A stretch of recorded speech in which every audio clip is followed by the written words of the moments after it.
Em tempos de coronavírus, vamos vivenciar uma situação, para mim, inédita, para mim, inusitada, que é dar uma aula, não é? Sem público, né? Mas tentando dar a ela o máximo de realismo, como se você estivesse aqui comigo. Pois bem, nós estamos estudando porcentagem, e eu quero chamar a atenção mais uma vez para a importância desse descritor, né? Eu chamo de descritor porque é um termo ligado à pedagogia, mas vulgarmente, né, as pessoas leigas na área de pedagogia chamam de assunto. Esse assunto porcentagem tem uma importância muito grande para quem se propõe a fazer as provas do Enem, pois ele vai estar presente, no mínimo, em 15 das 45 questões. Não é que na prova venha 15 questões especificamente de porcentagem. Vai ter questões de áreas, por exemplo, que para você resolver a questão, vai precisar utilizar o conceito de porcentagem. Vai ter questões de probabilidades, que para você resolver a questão, vai precisar de porcentagem. Vai ter questão de logaritmos, que para você resolver a questão, tem que saber logaritmos, lógico. Mas precisa também de porcentagem na resolução dessa questão. É o que é chamado tecnicamente de transversalidade de conteúdos. Além do que, porcentagem também vai se aplicar bastante nas questões de química e física na prova de ciências da natureza. Vamos ao aprendizado. O assunto porcentagem, eu dividi ele em 7 partes. Nós já estudamos a parte 1, que é a parte conceitual, para que você domine bem o conceito de porcentagem. Já vimos a parte 2, variação percentual simples. Já vimos a parte 3, variação percentual composta, e nessa parte 3 de variação percentual composta, nós fizemos as questões 17, 18, 19, 20, 22 e 23. E eu havia pulado a questão, esse aí, coffee, é um pigarrinho, viu? Provocado pelo cigarro. Não fumem, o tabagismo é tão danoso, ou até mais danoso que o coronavírus. E nós pulamos a questão 21, da página 43. Vocês se lembram que eu pulei essa questão porque ela tinha um grau de dificuldade maior do que as demais, e é pedagogicamente saudável que vá se resolvendo as questões durante o processo de aprendizagem em ordem de dificuldade crescente. Então vamos à questão 21, que nós temos ela aqui no PowerPoint, e eu não coloquei a ilustração que tem no caderno. O que é que diz o enunciado da questão? No mês de outubro de determinado ano, uma categoria profissional tem direito a um aumento salarial de 75%.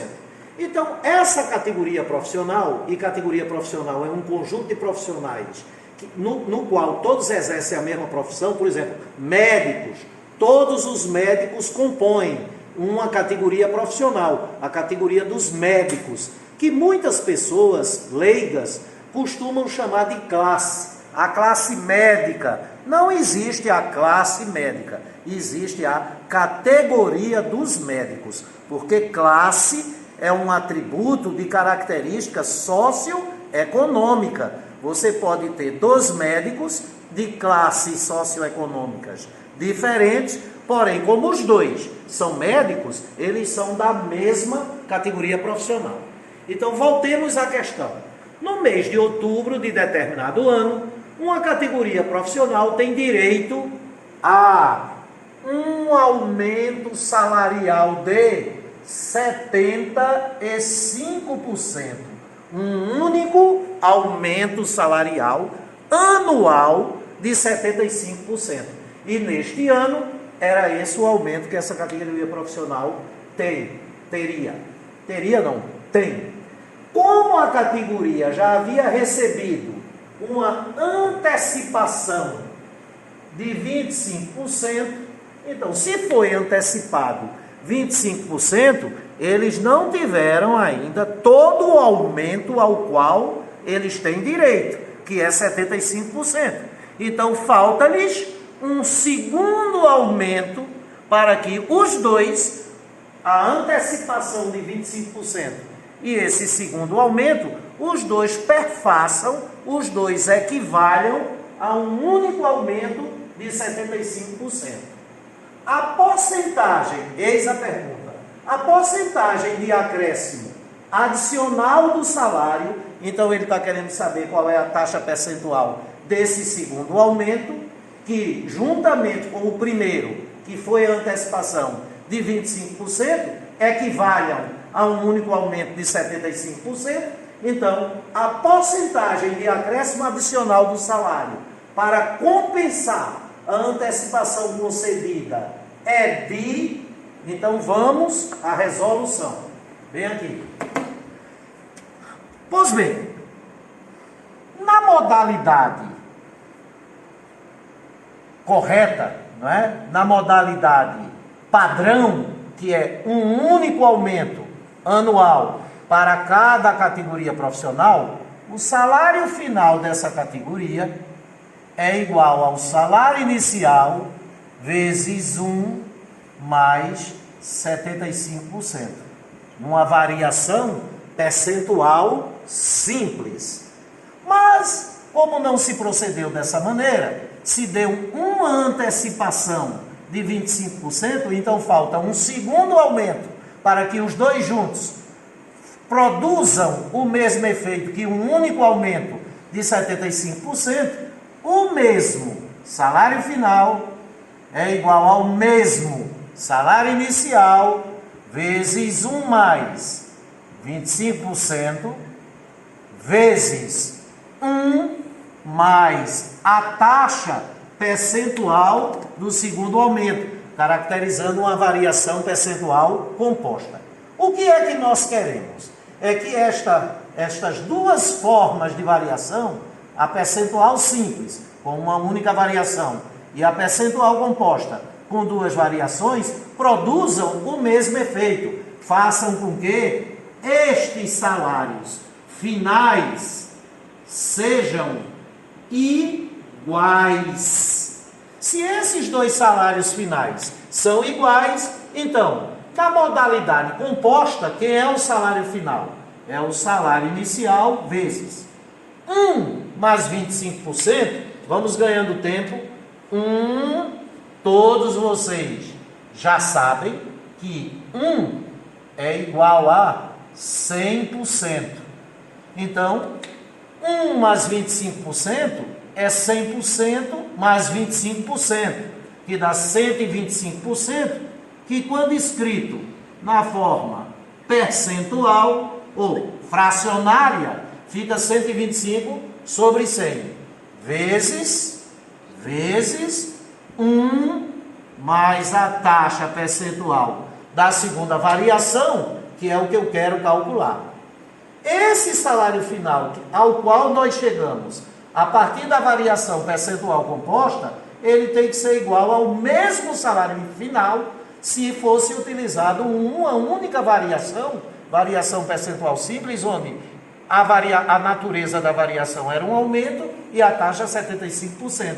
Então, este salário final, obtido através da variação percentual composta, tem que ser igual ao salário final, obtido através da variação percentual simples. E este salário final é igual ao salário inicial vezes 1 mais 75%, 175 sobre 100. Como os salários iniciais são iguais, dividindo ambos os membros pelo salário inicial, multiplicando ambos os membros por 100 e dividindo ambos os membros por 25, 125 dividido por 25 dá 5, 175 dividido pelo mesmo 25 dá 7, eliminando os parênteses, 5 mais 5i é igual a 7. 5i é igual a 2. Então, esta taxa, na forma fracionária, é de 2 para 5. Se é de 2 para 5 na forma fracionária, é 0,4 na forma decimal. E essa mesma taxa na forma percentual é 40%. E o gabarito vai para a letra B. Eu não posso deixar de registrar aqui o meu agradecimento a um ex-aluno e eterno amigo, estudante de medicina, Fernando Struck, que está aí por trás da câmera e que atendeu ao meu pedido e gentilmente está fazendo essa filmagem, não é? De modo despreendido, sem me cobrar nada, tá certo? E com muito carinho e amor, o que me deixa bastante feliz. Um beijo.